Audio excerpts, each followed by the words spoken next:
गांव में दो भाई रहते थे। एक का नाम राम था और दूसरे का नाम श्याम था।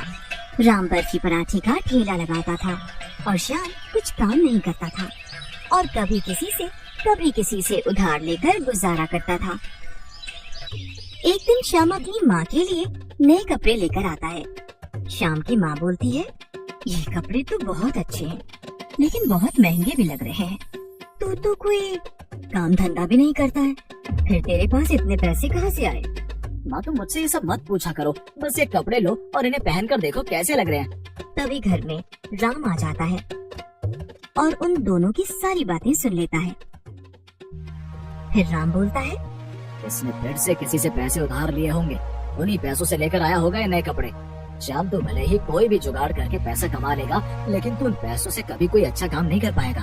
आप हमेशा ऐसे ही बोलते हो, आप इतनी ईमानदारी करके क्या करोगे? मुझे तो जल्द से जल्द अमीर बनना है, आपकी तरह ईमानदार बनकर जिंदगी भर गरीब नहीं रहना है। इतना सब बोलकर वो अपने भाई को चुप करा देता है, लेकिन राम समझदार था, उसे पता था कि ऐसे जुगाड़ करके कोई कभी अमीर नहीं बनता है। राम हमेशा अच्छे और महंगे सामान से ही बर्फी पराठा बनाता था। वो कभी खराब सामान इस्तेमाल नहीं करता था, वो कभी अपना फायदा नहीं सोचता था। एक दिन वो सामान लेने दुकान पर गया। तभी दुकानदार राम से बोला, अरे राम भैया, मुझे एक बात बताओ कि तुम इतने महंगे आटे और देसी घी से क्यों बर्फी पराठे बनाते हो? इससे तुझे कुछ फायदा भी होता होगा। दुकानदार भाई, मेरे ग्राहकों की सेहत का ध्यान रखना मेरी जिम्मेदारी है। मैं सस्ते सामान से बर्फी पराठा बनाकर उनकी सेहत खराब नहीं कर सकता हूँ। वो बहुत विश्वास से मेरे ठेले से बर्फी पराठा खाने आते हैं, मैं उनका विश्वास नहीं तोड़ सकता हूँ। राम वहाँ ठेला लगाता था तो वो जगह बाजार के बिल्कुल बीचों बीच थी, इसीलिए उसकी दुकान हमेशा ग्राहकों से भरी रहती थी। लोग बहुत स्वाद के साथ बर्फी पराठा खाते भी थे और अपने घर वालों के लिए पैक करवा कर भी ले जाया करते थे। रोज राम काम से वापस आकर अपने सारे कमाए हुए पैसे अपनी माँ को दे दिया करता था। उसे बर्फी पराठा में अच्छा सामान लगाने की वजह से ज्यादा फायदा नहीं होता था। ऐसे ही रोज की तरह राम काम पर से आकर सारे पैसे अपनी माँ को दे देता है। हर रोज के मुकाबले आज कम पैसे देखकर उसकी माँ राम से बोलती है, ये पैसे तो पहले से भी कम है। हाँ माँ, आज से आटे और देसी घी के दाम बढ़ गए हैं, इसलिए आज कम फायदा हुआ है। तो बेटा तू भी अपने बर्फी पराठे के दाम बढ़ा दे। नहीं माँ, अगर मैंने अपने बर्फी पराठे के दाम बढ़ा दिए तो बहुत से गरीब लोग खरीद नहीं पाएंगे।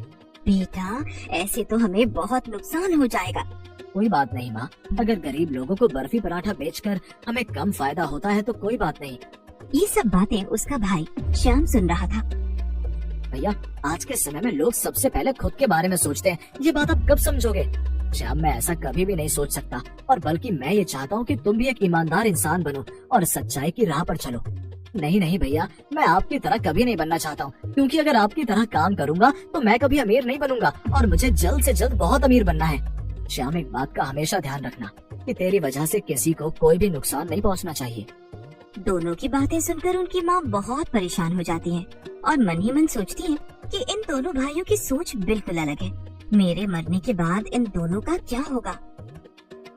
एक दिन राम की माँ के पास फोन आता है और वो रोते हुए बोलती है कि तुम्हारी चाची का देहांत हो गया है। ये सुनकर राम अपने भाई से बोलता है कि जब तक मैं वापस नहीं आ जाता हूँ तब तक दुकान का ध्यान अच्छे से रखना और हमेशा अच्छे सामान से ही बर्फी पराठा बनाना। श्याम बोलता है कि भैया आप चिंता मत करो, मैं अच्छे से दुकान का ध्यान रखूंगा। फिर राम अपनी माँ के साथ अपनी चाची के यहाँ चला जाता है। अगले ही दिन श्याम ठेला लगाने चला जाता है। ग्राहक ठेले पर आते हैं और श्याम को ठेले पर खड़ा देख राम के बारे में पूछते हैं। अरे राम भाई, कहाँ पर गए हैं? राम भैया अभी गाँव गए हैं, कुछ दिनों में वापस आ जाएंगे। ऐसे ही कई दिन बीत जाते हैं। सब कुछ ठीक से चल रहा होता है कि एक दिन उसने देखा कि घर में सामान का डब्बा खत्म होने वाला है। वो सोचता है कि कल ही दुकान से सारा सामान खरीद कर ले आता हूँ। और अगली सुबह होते ही वो होलसेल की दुकान में पहुँच जाता है और दुकानदार से बोलता है कि मुझे सस्ता सामान चाहिए। तब दुकानदार बोलता है कि महंगे सामान के मुकाबले सस्ते सामान में गुणवत्ता ज्यादा नहीं है, इतना सुनने के बाद भी श्याम सस्ता सामान ही खरीदता है और रोज की तरह ठेले पर ग्राहकों की भीड़ लग जाती है। लोग बर्फी पराठा खरीदते हैं। अब श्याम खुश रहने लगा क्योंकि उसे काम में राम से भी ज्यादा फायदा होने लगा था। वो ऐसे ही सस्ते सामान से बर्फी पराठा बनाकर बेचता रहा। कुछ दिनों बाद उसके ठेले पर भीड़ कम होने लगी और लोगों का ठेले पर आना बहुत कम हो गया था। तभी 2-3 ग्राहक श्याम के ठेले पर बर्फी पराठा लेने के लिए आते हैं और आपस में बात करते हैं। तभी उनमें से एक बोलता है, कल मैं डॉक्टर के यहाँ गया था क्योंकि पता नहीं कैसे मेरा पेट में बहुत दर्द हो गया था, और तुम्हें पता है वहाँ पर रमेश, कमलेश और गीता भी थे और उन सबको भी पेट दर्द की परेशानी हो रही थी। डॉक्टर ने बताया कि हम सबको फूड पॉइजनिंग हो गई है। ये सब बातें सुनकर श्याम थोड़ा परेशान हो गया क्योंकि वो अब बहुत सस्ते सामान से बर्फी पराठा बना रहा था और वो सोचने लगा कि ये सब अगर सस्ते सामान से बने बर्फी पराठा से हुआ है तो पुलिस मुझे पकड़ लेगी। ये बात सोचकर वो और भी ज्यादा डर जाता है और जल्दी से घर जाकर अपने भाई राम को फोन करता है।